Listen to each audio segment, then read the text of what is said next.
اللہ اکبر اللہ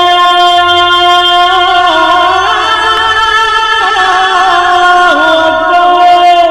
الحمدللہ رب العالمین والصلاة والسلام علی اشرف الانبیاء والمرسلین نبینا محمد وعلی آلہ وصحبہ اجمعین ومن تبعہم بإحسان الی یوم الدین، اما بعد۔ میرے دوستو، بزرگوں، اسلامی بھائیوں اور بہنوں، سامعین و سامعات کرام، صدائے حق سننے والے ساتھیوں، آج 14 صفر 1442 ہجری، 2 اکتوبر 2020 عیسوی، 16 گتے آسن 2077 بکرمی، جمعہ کا دن، میں محمد مستقی مدنی آپ لوگوں کی خدمت میں صدائے حق کا پروگرام لے کر حاضر ہو گیا ہوں، جو روزانہ آپ Janak Nandini FM 95.5 mega hertz Janakpur Dham دھانوشا Nepal سے سنتے آ رہے ہیں۔ آج بھی انشاءاللہ تبارک و تعالی سب سے پہلے آپ تلاوت قرآن مجید سماعت فرمائیں گے، پھر ایک نظم اور پھر ایک عالم کا خطاب۔ تو لیجئے سب سے پہلے تلاوت قرآن ہم اور آپ مل کر سنتے ہیں۔ بسم اللہ الرحمن اللہ اکبر اللہ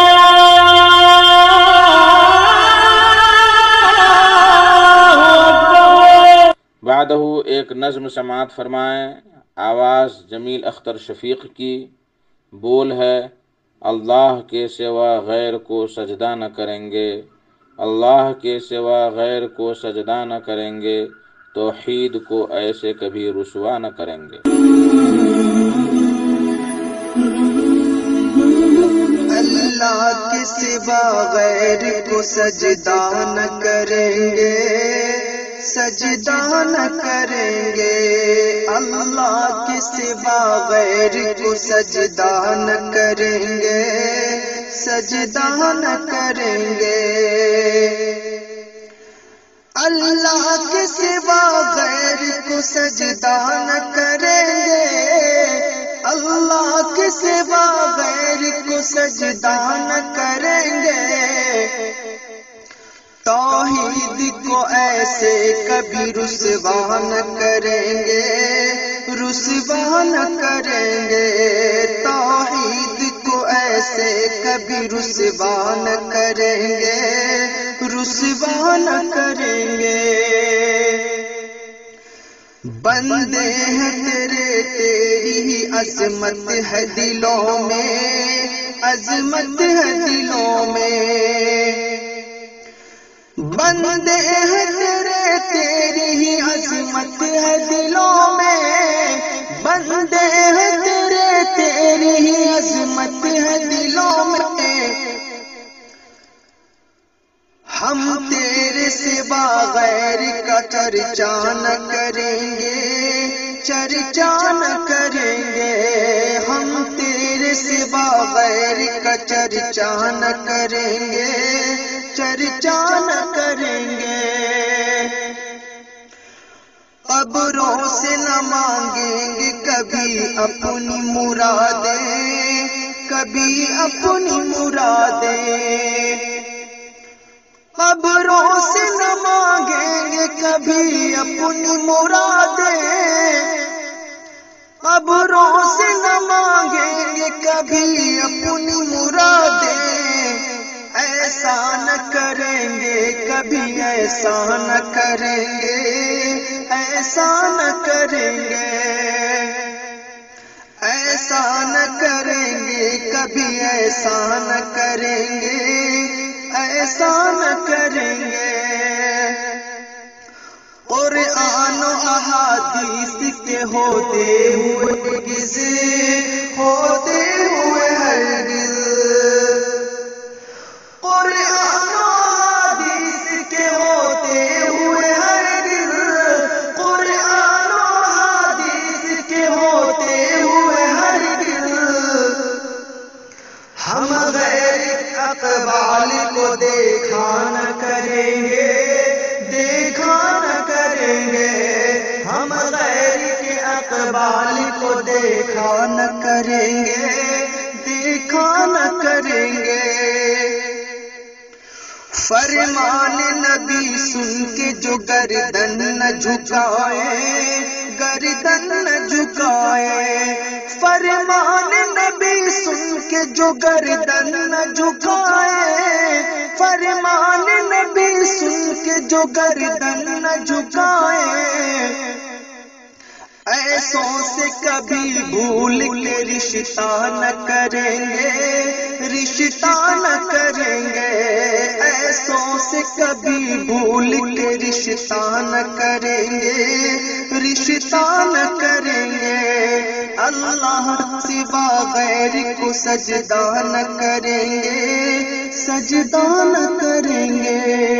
دوستوں یہ خوبصورت سی تخلیقات سماعت فرما رہے ہیں تو جمیل اختر شفیق کی خوبصورت سی آواز میں اس طرح کی خوبصورت کوششیں، اس طرح کی خوبصورت کلام، اس طرح کی خوبصورت آواز آپ کو کیسی لگتی ہیں؟ ہمیں اپنے نیک خیرات اور نیک تاثرات سے ضرور آگاہ کریں۔ اگر آپ چاہتے ہیں کہ اس طرح کے کلام سے آپ ہمیشہ مستفید ہو سکیں تو آپ ہمارے چینل روح حیات سنٹر کو ضرور سے سبسکرائب کریں۔ انہی چند کلمات کے ساتھ ہمیں دیجیے اجازت۔ السلام علیکم۔ اللہ اکبر اللہ اکبر۔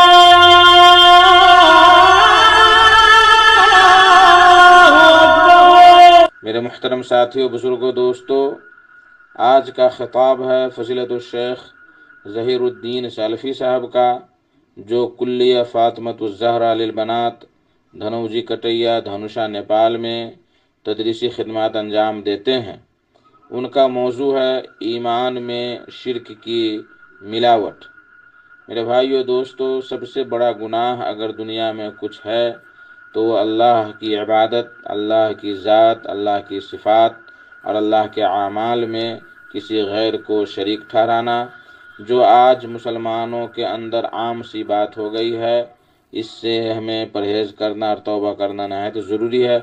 تو لیجیے سماعت فرمائیں شیخ سے ان کا خطاب ایمان میں شرک کی ملاوٹ۔ والصلاة والسلام على سید الانبیاء والمرسلین نبینا محمد وعلى آلہ وصحبہ اجمعین ومن تبعهم بإحسان إلى يوم الدین۔ اما بعد فاعوذ باللہ من الشیطان الرجیم، بسم اللہ الرحمن الرحیم۔ وَكَأَيٍّ مِّنْ آيَةٍ فِي السَّمَاوَاتِ وَالْأَرْضِ يَمُرُّونَ عَلَيْهَا وَهُمْ عَنْهَا مُعْرِضُونَ وَمَا يُؤْمِنُ أَكْثَرُهُم بِاللَّهِ إِلَّا وَهُم مُشْرِكُونَ۔ محترم سامعین کرام، پروگرام صدائے حق کے اس نشست میں آپ حضرات کا استقبال ہے۔ السلام علیکم ورحمۃ اللہ وبرکاتہ۔ آج کی نشست کا موضوع ہے ایمان میں شرک کی ملاوٹ۔ محترم سامعین کرام، خطبہ مسنہ کے بعد سورہ یوسف کے آخری رکوع کی 2 آیتیں ابھی میں نے آپ کے سامنے پڑھی ہے۔ ان آیتوں میں اللہ تبارک و تعالی کا ارشاد ہوا کہ وَكَأَيٍّ مِّنْ آيَةٍ فِي السَّمَاوَاتِ وَالْأَرْضِ يَمُرُّونَ عَلَيْهَا وَهُمْ عَنْهَا مُعْرِضُونَ، کہ زمین اور آسمانوں میں اللہ کی قدرت اور اللہ کی توحید پر دلالت کرنے والی کتنی ہی نشانیاں ہیں، مگر انسانوں کا مسئلہ یہ ہے کہ وہ ان نشانیوں سے گزرتے ہیں تو آنکھ بند کر کے گزر جاتے ہیں، ان نشانیوں سے منہ موڑ کے گزر جاتے ہیں۔ پھر اللہ تبارک و تعالی نے ایک بڑی حقیقت بیان فرمائی کہ وَمَا يُؤْمِنُ أَكْثَرُهُم بِاللَّهِ إِلَّا وَهُم مُشْرِكُونَ۔ ان میں کے اکثر لوگ ایسے ہیں کہ اللہ پہ ایمان رکھتے بھی ہیں تو شرک کے ساتھ۔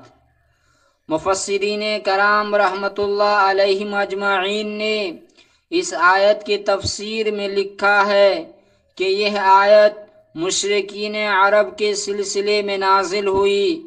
مشرکین مکہ، مشرکین عرب، جزیرہ عرب میں اس وقت جو مشرک پائے جاتے تھے کہ اللہ کو وہ مانتے تو تھے، اللہ کو وہ جانتے بھی تھے، اللہ تبارک و تعالی پر وہ ایمان رکھتے بھی تھے، مگر مسئلہ یہ ہے کہ اس ایمان میں شرک کی ملاوٹ تھی۔ اللہ پہ ایمان رکھتے تھے شرک کے ساتھ۔ اللہ کی ربوبیت کی جب بات کرے تو وہ پکے موحد تھے۔ قرآن نے دوسرے مقام پہ کہا، یہ شرک کرنے والے مشرک کہتے تھے ما نعبدوہم الا لیقربونا الی اللہ زلفا، کہ ہم جو لات کی پوجا کر رہے ہیں، منات کی پوجا کر رہے ہیں، عزا کی پرستش کر رہے ہیں، فی نفسہ ان کی عبادت مقصود نہیں ہے، بلکہ ہم ان بتوں کی پوجا اور پرستش اس لیے کر رہے ہیں کہ ان کے واسطے اور وسیلے سے ہم اللہ سے قریب ہونا چاہتے ہیں۔ اور قرآن نے ایسوں کو مشرک کہا۔ حضرت ابن عباس رضی اللہ عنہ نے اس آیت کی تفسیر میں لکھا ہے، علامہ ابن کثیر نقل کرتے ہیں کہ ان کا ایمان کیا تھا، ان کا یہ کہنا اللہ خالقنا اللہ رازقنا، وہ کہتے تھے کہ ہمارا خالق اللہ ہے، وہ مانتے تھے کہ ہمارا رازق اللہ ہے۔ ہاں، عبادت کی جب بات آتی تو اللہ کے ساتھ شرک کر بیٹھتے تھے۔ اس مضمون کو قرآن حکیم نے 10 آیت میں بیان فرمایا ہے۔ چنانچہ اللہ کا فرمان ہے وَلَئِن سَأَلْتَهُم مَّنْ خَلَقَ السَّمَاوَاتِ وَالْأَرْضَ وَسَخَّرَ الشَّمْسَ وَالْقَمَرَ لَيَقُولُونَ اللَّهُ، اے پیغمبر اگر آپ ان سے سوال کرتے ہیں، اے مشرکوں بتاؤ زمین کو کس نے پیدا کیا، کہیں گے اللہ نے۔ ان سے پوچھیں گے بتاؤ آسمانوں کو کس نے پیدا کیا، کہیں گے اللہ ہی نے۔ ان سے پوچھئے کہ سورج اور چاند تمہارے لیے کس نے مسخر کر رکھے ہیں، کہیں گے اللہ نے۔ وَلَئِن سَأَلْتَهُم مَّن نَّزَّلَ مِنَ السَّمَاءِ مَاءً فَأَحْيَا بِهِ الْأَرْضَ بَعْدَ مَوْتِهَا لَيَقُولُنَّ اللَّهُ، اے پیغمبر اگر ابو جہل اور ابو لہب سے سوال کرو گے وہ کون ہے جس نے آسمان سے پانی برسایا، اور وہ کون ہے جو زمین سے غلہ اگاتا ہے، ابو جہل و ابو لہب کا جواب یہ ہوگا وہ صرف اللہ ہے۔ دیکھیے ربوبیت کے باب میں ربوبیت کے تعلق سے ان کا عقیدہ کتنا صاف اور شفاف تھا۔ وہ مشرک اس لیے ہو گئے، وہ اللہ کی ربوبیت کو تو مانتے تھے کہ وہی تنہا خالق ہے، مانتے تھے کہ وہی تنہا مالک ہے، مانتے تھے کہ وہی تنہا مدبر ہے، لیکن جب عبادت کی بات آتی، پرستش کی بات آتی، اللہ کے سوا غیروں کو بھی شریک کر بیٹھتے تھے۔ اسی لیے اللہ نے کہا وَمَا يُؤْمِنُ أَكْثَرُهُمْ بِاللَّهِ إِلَّا وَهُمْ مُشْرِكُونَ، ان میں کہ اکثر لوگ اللہ پر ایمان رکھتے بھی ہیں تو شرک کے ساتھ، اللہ کو مانتے ہیں، اللہ کو تسلیم کرتے ہیں تو شرک کے ساتھ۔ لیکن حضرات آج افسوس کے ساتھ یہ کہنا پڑتا ہے کہ جو آیت کبھی مشرکین پہ صادق آتی تھی، جس آیت کی تفسیر کرتے ہوئے مفسرین کرام یہ لکھتے تھے کہ اس آیت سے مراد مشرکین مکہ ہے، اس سے مراد جزیرہ عرب کے مشرک ہیں، اس آیت سے مراد جزیرہ عرب کے صنم پرست ہیں، افسوس کی بات ہے، خون کی آنسو رونے کی بات ہے کہ آج اس آیت کا مصداق اگر آپ دیکھیں، ہمارے بہت سارے نام نہاد مسلمان اس آیت کا مصداق ہیں۔ آج ہمارے عقیدے میں شرک کی ایسی ملاوٹ ہوئی ہے، جان بوجھ کر بھی، انجانے میں بھی، شعوری طور پر بھی، غیر شعوری طور پر بھی شرک کا عقیدہ ہمارے دلوں میں داخل ہو چکا ہے۔ شرک ہمارے گھرانوں میں، شرک ہمارے دکانوں میں، شرک ہمارے جسم پر۔ شرک کو اگر آپ دیکھیں گے کہ کس کس ناحیت سے بہت سارے چور دروازے ہیں، ان راستوں سے شرک ہمارے عقیدے میں داخل ہو چکا، ہمارے دل میں جگہ پکڑ چکا، اور ہمارے ایمان میں شرک کی ملاوٹ ہو چکی ہے۔ اور بئیں طور کے کبھی مشرکین پہ صادق آنے والی، فٹ ہونے والی یہ آیت آج کے بہت سارے نادان اور نام نہاد مسلمان پہ صادق آ رہی ہے کہ وَمَا يُؤْمِنُ أَكْثَرُهُمْ بِاللَّهِ إِلَّا وَهُمْ مُشْرِكُونَ، ان میں کے اکثر لوگ اللہ پہ ایمان رکھتے بھی ہیں تو شرک کے ساتھ۔ یہ مسلمان جو کہنے کو کہتے ہیں کہ اللہ ہمارا رب ہے، ہم رسول اللہ پہ ایمان رکھتے ہیں، ہم آخرت کو ایمان رکھتے ہیں، ہم قرآن کو آسمانی کتاب مانتے ہیں، ہم رسولوں پہ ایمان رکھتے ہیں، ہم اچھی بری تقدیر کو تسلیم کرتے ہیں، اللہ کے ملائکہ اور فرشتوں پہ ایمان رکھتے ہیں۔ حضرات، ان کے عقائد کا جائزہ لو، ان کے عقائد کا جائزہ لو۔ کتنی صورتیں، کتنے اسباب ہیں، کتنی شکلیں ہیں جہاں سے شرک ہمارے دلوں میں اور ہمارے گھرانوں اور خاندانوں میں جگہ پکڑ چکا ہے۔ آج اسی کی چند شکلیں میں آپ کو بتلا رہا ہوں۔ سب سے پہلی شکل شرک کی، جو ایمان کا دعویٰ کرتے ہوئے بھی ہم میں سے بہت سارے لوگوں کی زندگی میں پائے جاتے ہیں، وہ ہے اللہ کے نیک بندوں اور صالحین کی محبت میں غلو کرنا۔ دیکھیے، اللہ کے نیک بندوں سے محبت کرنا، اس کا تو شریعت نے حکم دیا ہے۔ اللہ کے جو نیک بندے ہوتے ہیں، جو متقی اور پرہیزگار بندے ہوتے ہیں، ان سے محبت کرنا، ان سے قریب رہنا، اس کا تو کتاب و سنت میں حکم ہے۔ وَاصْبِرْ نَفْسَكَ مَعَ الَّذِينَ يَدْعُونَ رَبَّهُمْ بِالْغَدَاةِ وَالْعَشِيِّ، اے پیغمبر اپنے آپ کو باندھ لیجئے، جوڑ لیجئے ان لوگوں کے ساتھ جو صبح و شام اللہ تعالی کی عبادت کرتے ہیں، اللہ تعالی کی بندگی کرتے ہیں۔ یہ ہے شخصیت پسندی۔ اسلام میں شخصیت پسندی اچھی چیز ہے۔ کسی کو اسے تقوی کی وجہ سے چاہنا، کسی کو اس کی عبادت کی وجہ سے چاہنا، کسی کو اس کے اخلاق کی وجہ سے چاہنا، اس سے رشتہ قائم رکھنا، یہ بہت اچھی چیز ہے۔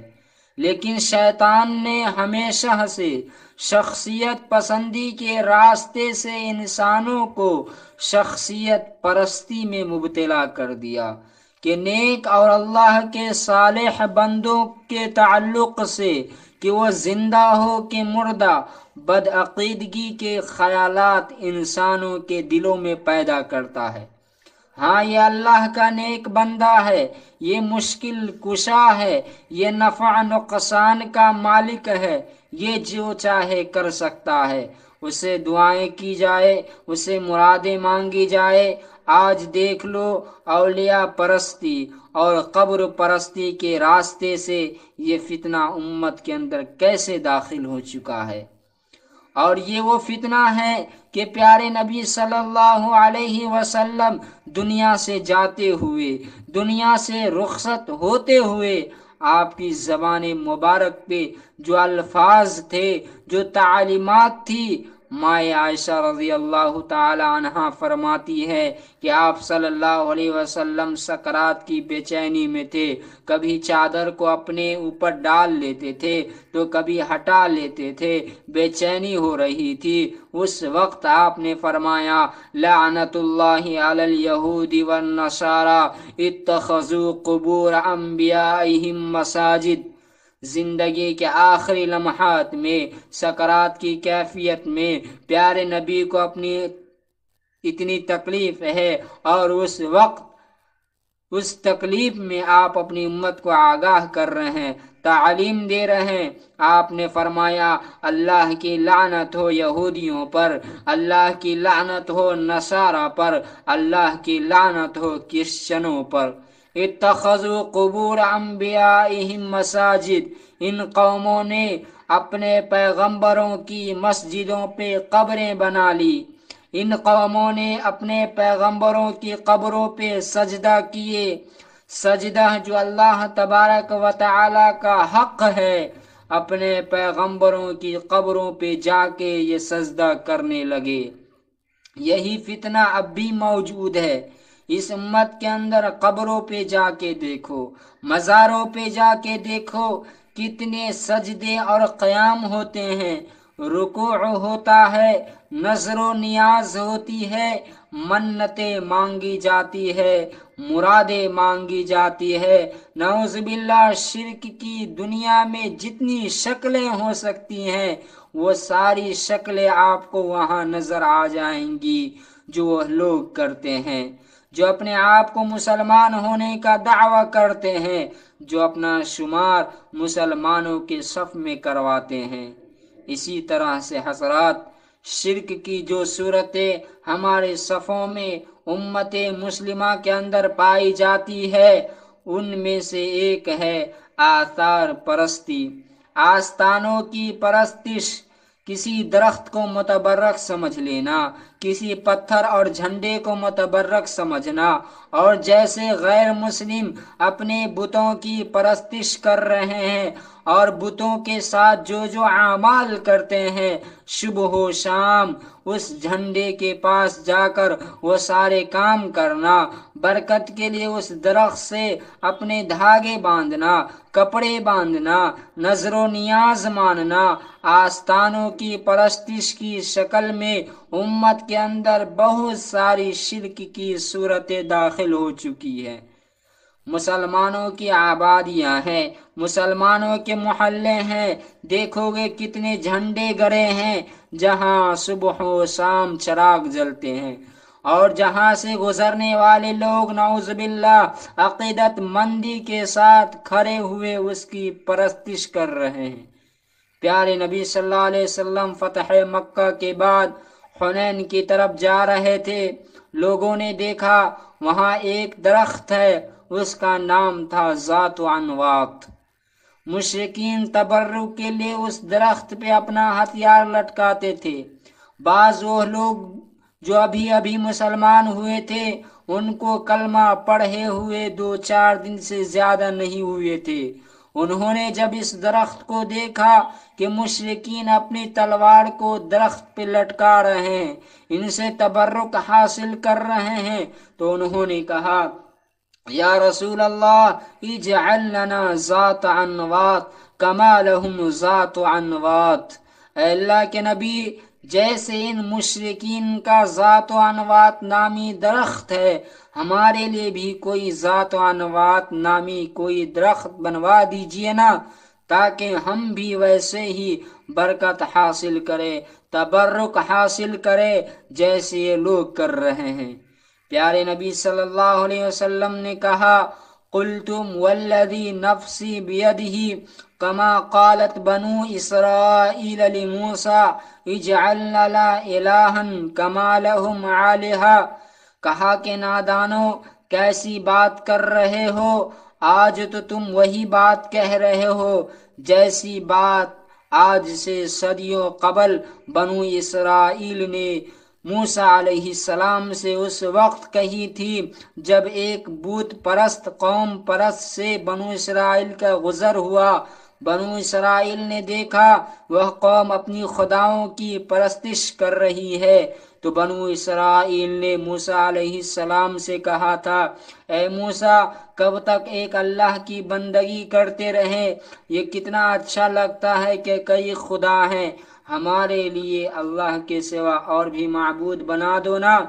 کہا کہ موسیٰ علیہ السلام سے ان کی قوم نے جو بات کہی، آج تمہاری زبان سے بھی وہی بات نکل رہی ہے، اجعل لنا ذات انواط کما لہم ذات انواط۔ حضرات یاد رکھیے، اسلام میں آثار پرستی نہیں ہے، اسلام میں آستانوں کی پرستش نہیں ہے، اسلام میں کوئی درخت متبرک نہیں ہوتا، اسلام میں کوئی پتھر، کوئی درخت، کوئی جھنڈا، کوئی جگہ متبرک نہیں ہوتی ہے سوائے ان مقامات کے جنہیں اللہ تبارک و تعالی نے سرزمین حرمین کو بابرکت قرار دیا۔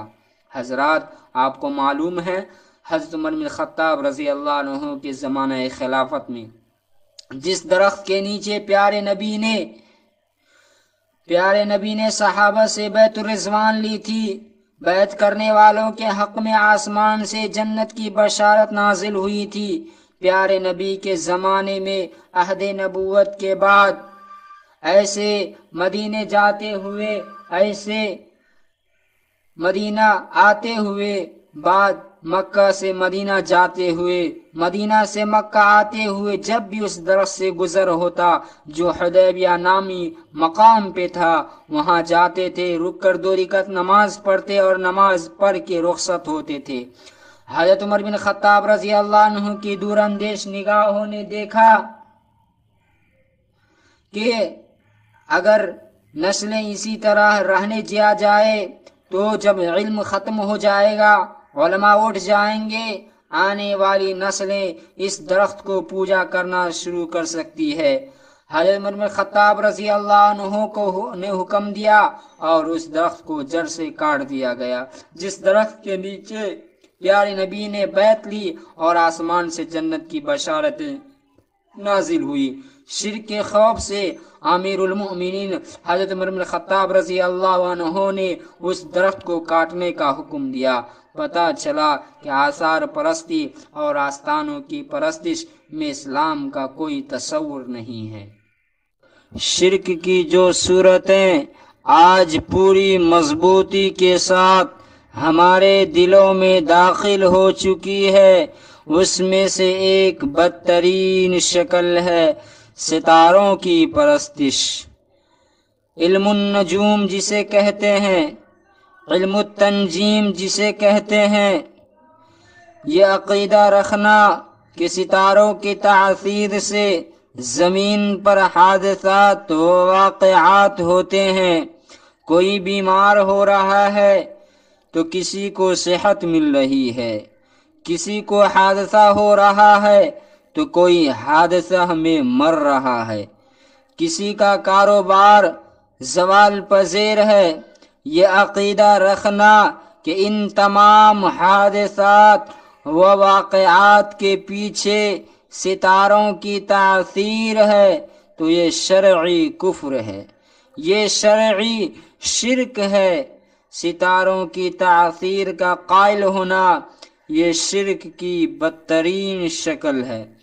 پیارے نبی صلی اللہ علیہ وسلم کے زمانے میں جب ایک مرتبہ پیارے نبی سفر میں تھے تو ایک رات بارش ہو گئی تو کچھ صحابہ نے کہا مطرنا بفضل اللہ، کہ اللہ کے فضل سے بارش ہوئی، اور کچھ صحابہ کے زبان سے مطرنا بنوعی کذا و نوعی کذا، ہاں فلاں ستاروں کی تاثیر کی وجہ سے بارش ہوئی۔ صبح ہوتے ہوتے پیارے نبی کے پاس آسمان سے وحی آ گئی کہ اللہ نے کہا اصبح من عبادی مؤمن بی و کافر بالکواکب واصبح من عبادی مؤمن بالکواکب و کافر بی، کہا کہ آج میرے کچھ بندوں نے اس حال میں صبح کی کہ جو مجھ پہ ایمان رکھتے ہیں اور ستاروں کو جھٹلاتے ہیں یہ وہ لوگ ہیں جنہوں نے کہا مطرنا بفضل اللہ، کہ اللہ کے فضل سے بارش ہوئی، بارش کو جنہوں نے اللہ کے فضل کی طرف منسوب کیا اللہ نے کہا وہ مجھ پہ ایمان رکھتے ہیں، اور جنہوں نے یہ کہا مطرنا بنوعی کذا و کذا، فلاں ستاروں کی تاثیر سے فلاں ستاروں کے سبب بارش ہوئی، اللہ نے کہا انہوں نے میرے ساتھ کفر کیا اور ستاروں پہ ایمان لے آئے۔ اسی طرح سے شرک کی جو صورتیں ہمارے دلوں میں اور ہمارے زندگیوں میں داخل ہو چکی ہے اس میں سے ایک ہے بدشگونی کا عقیدہ، بدفعلی کا عقیدہ، نحوست کا عقیدہ، کسی جگہ کو منحوس سمجھنا، کسی چیز کو منحوس سمجھنا، کسی مہینوں کو منحوس سمجھنا، کسی دن کو منحوس سمجھنا، یہ سب وہ عقائد تھے جو کبھی مشرک قوموں میں تھی۔ آج نعوذ باللہ یہ سب عقائد مسلمانوں میں آ گئے۔ راستے میں جا رہے ہیں، اگر کسی بلی نے راستے کو کراس کر دیا تو وہیں سے واپس گھر لوٹ جاتے ہیں اور کہتے ہیں کہ اب تو ہمارا سفر کامیاب نہیں ہوگا کیونکہ راستے کو بلی نے کاٹ دیا ہے، نعوذ باللہ من ذالک۔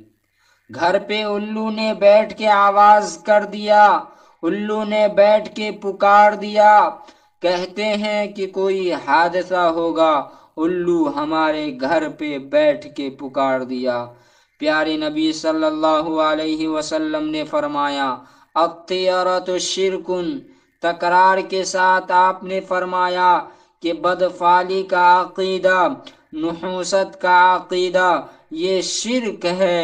اللہ کا فرمان ہے وَإِن يَمْسَسْكَ اللَّهُ بِضُرٍّ فَلَا كَاشِفَ لَهُ إِلَّا هُوَ وَإِن يُرِدْكَ بِخَيْرٍ فَلَا رَادَّ بِفَضْلِهِ، خیر بھی شر بھی سب کچھ رب العالمین کے ہاتھ میں ہے۔ ہمیں بھلائی پہنچتی ہے اسی کے حکم سے، ہمیں نقصان ہوتا ہے اسی کے اذن اور اجازت سے۔ حضرات، شرک جن صورتوں اور جن شکلوں میں ہمارے زندگیوں میں داخل ہوا ہے انہی میں سے ایک شکل ہے تعویذ گنڈے۔ تعویذ گنڈوں کا فتنہ، ہمارے بچوں کے گلے میں تعویذ، ہمارے ہاتھوں میں تعویذ، ہمارے گھروں میں تعویذ، ہمارے دکانوں میں تعویذ، ہماری گاڑیوں میں تعویذ، جہاں دیکھو تعویذ ہی تعویذ۔ نقصان کو دفع کرنے کے لیے، نقصان سے بچنے کے لیے، مصیبتوں کو ٹالنے کے لیے عاملوں کے پاس جانا، تعویذیں بنا کے لانا اور یہ عقیدہ رکھنا کہ یہ تعویذ جب تک رہے گی ہمیں کچھ نہیں ہوگا، ہم محفوظ رہیں گے، شرک کی بدترین شکل ہے۔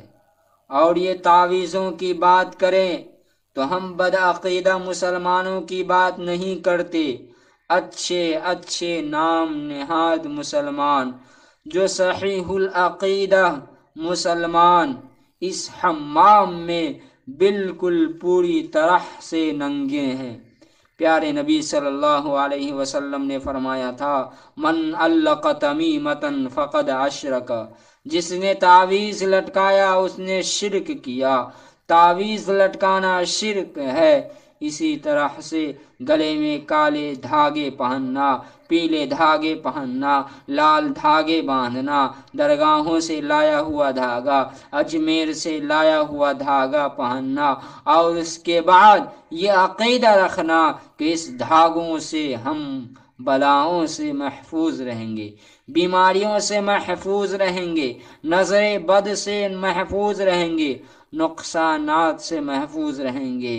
شرعی کفر ہے، شرعی شرک ہے۔ اسی طرح سے کنکر اور پتھر سے عام طور پر لوگ انگوٹھی میں بنا کر پہنتے ہیں۔ سیاہ رنگ کا پتھر، لال رنگ کا پتھر، فلاں پتھر، لوگوں کے بہت سارے عقیدے جڑے ہوئے ان پتھروں سے۔ کہا کہ جب سے میں نے یہ پتھر والی انگوٹھی پہنی ہے بڑی ترقی میں نے کی ہے، اور اللہ تعالیٰ ایسے بعض لوگوں کو آزمائش میں ڈالنے کے لیے سچ مچ میں ویسا کرتا بھی ہے ان کے ساتھ۔ یہ گمراہی ہے، آپ نے ہدایت نہیں چاہی، گمراہ ہونا چاہا، رب العالمین ایسے لوگوں کو گمراہی میں ڈھیل دے دیتا ہے اور وہ مزید گمراہ ہوتے چلا جاتا ہے اور ان کی مرادیں پوری ہوتی رہتی ہیں۔ دنیا میں جتنے پتھر پائے جاتے ہیں، بتاؤ حجر اسود سے زیادہ عظمت رکھنے والا کوئی پتھر ہے؟ حجر اسود سے زیادہ مبارک کوئی پتھر ہے؟ حجر اسود سے زیادہ عظیم کوئی پتھر ہے؟ جس پتھر کے بارے میں پیارے نبی نے کہا بندوں کے گناہ اس سے اس کا بوسہ لینے سے صاف ہوتا ہے۔ اللہ اکبر۔ اور اس پتھر کے بارے میں ہمیں کیا عقیدہ دیا گیا؟ سنیے، عمر بن خطاب رضی اللہ عنہ نے تمام لوگوں کو سنائے ہوئے کہا حجر اسود سے، واللہ انی لعالم انک حجر لا تضر ولا تنفع فلولا انی رأیت رسول اللہ صلی اللہ علیہ وسلم یقبلک ما قبلت۔ اے حجر اسود، مقصد کیا ہے؟ حضرت عمر لوگوں کو پیغام دینا چاہ رہے ہیں، کوئی بدعقیدگی لوگوں کے دلوں میں راہ نہ پالے۔ لوگوں کے سامنے علی الاعلان حجر اسود سے مخاطب ہو کے کہا، اے حجر اسود، میں جانتا ہوں کہ تو ایک پتھر ہے، تیرے اندر فی نفس ہی نہ نفع پہنچانے کی طاقت ہے اور نہ نقصان پہنچانے کی صلاحیت ہے۔ میں نے اللہ کے نبی کو تیرا بوسہ لیتے ہوئے دیکھا، اس لیے میں تجھے بوسہ لے رہا ہوں۔ اگر میں اللہ کے نبی کو تیرا بوسہ لیتے ہوئے نہ دیکھا ہوتا تو میں بوسہ نہ لیتا۔ حجر اسود اس سے مبارک، اس سے عظیم کوئی پتھر نہیں ہو سکتا، تو پھر دنیا کے کسی اور پتھر سے ہماری عقیدت مندیاں اور ہماری عقیدت جڑ جائیں اور ان پتھروں کو عقیدت مند سے پہنا کرے، یہ تعویذ کی بدترین شکل ہے اور یہ شرک کی بدترین صورت ہے، جو افسوس کے ساتھ آج ہمارے دلوں میں اور ہمارے گھروں میں آ چکی ہے۔ اسی طرح سے حضرات، شرک جن صورتوں اور جن شکلوں میں، جن چور دروازوں سے ہم تک داخل ہوا ہے اور ہم میں کی ایک بڑی تعداد ان راستوں سے شرک میں مبتلا ہے، ان میں سے ایک بہت بڑا فتنہ ہے عاملوں کا، جادوگروں کا اور کاہنوں کا فتنہ۔ زندگی کا کوئی بھی منصوبہ ہو، ہاں پہلے عاملوں سے مشورہ کرنا۔ بچوں کا رشتہ ہو رہا ہے، جب تک عامل کنفرم نہ کر دیں اس وقت تک رشتہ پکا نہیں کرنا ہے۔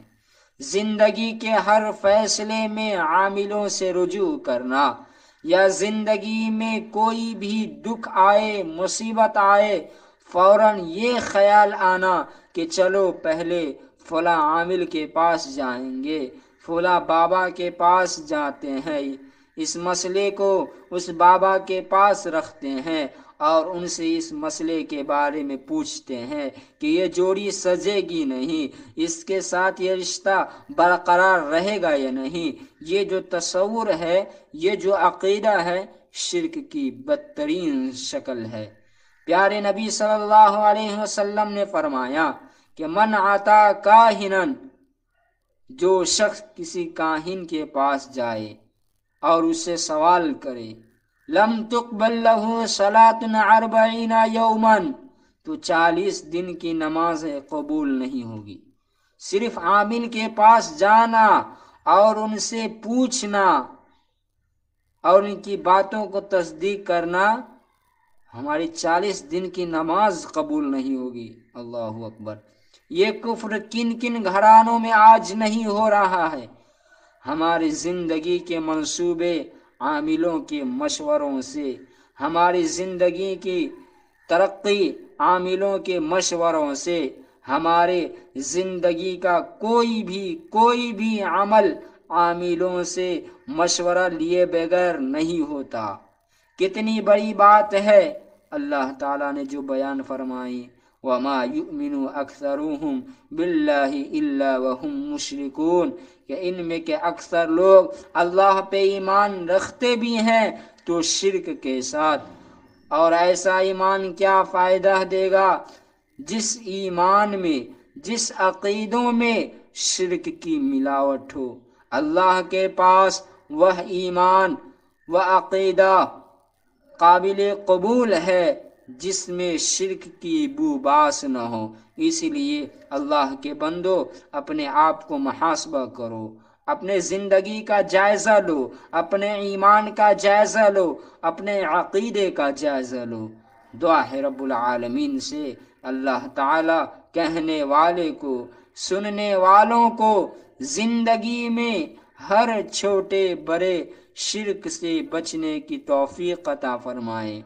وسائل شرک اور ذرائع شرک سے ہم سب کی، ہمارے آنے والے نسلوں کی اس فتنے سے حفاظت فرمائے۔ آمین یا رب العالمین۔ اقول قولی هذا استغفر الله لي ولكم ولسائر المسلمين فاستغفروه انه هو الغفور الرحيم۔ اللہ اکبر اللہ